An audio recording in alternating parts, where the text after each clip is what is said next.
అన్న మెల్లగా నన్ను పట్టు అరే పట్టరా పట్టరు బతుకున్నది తలకాయ కొట్టుకుంటుంది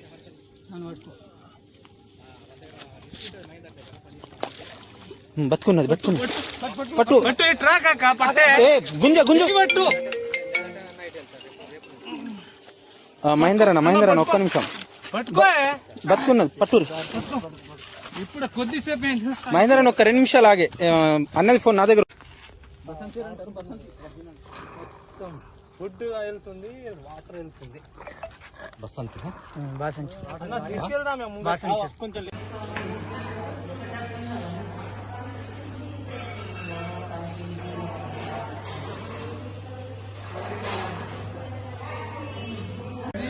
ఏం ఆడతలేదు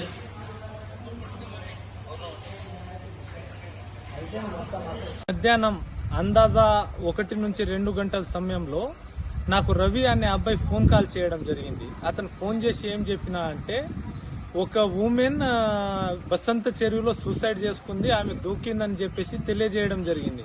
ఆ విషయం తెలుసుకున్న వెంటనే నేను రోడ్డు మీద ఉన్నాను. జాబిర్ అనే వ్యక్తిని తీసుకొని వెంటనే మేము చెరువుకి వెళ్ళడం జరిగింది. అక్కడ వెళ్ళగానే ఆ మమత అనే మహిళ, వివాహిత మహిళ, ఆమె చెరువులో దూకింది. సో అక్కడ చూస్తగానే ఆమె చెరువులో చనిపోయినట్టు బోర్లపడి ఉంది. అలా చూడగానే ఆమె చనిపోయిందని మేము అనుకున్నాము.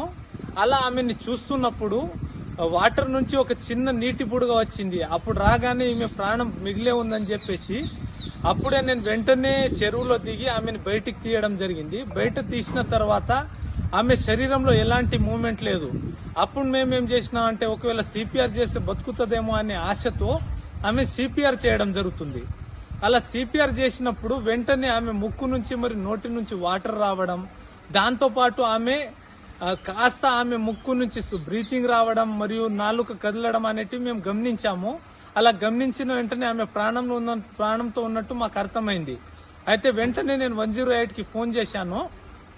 108 కి ఫోన్ చేయగానే వాళ్ళు వెంటనే స్పందించారు.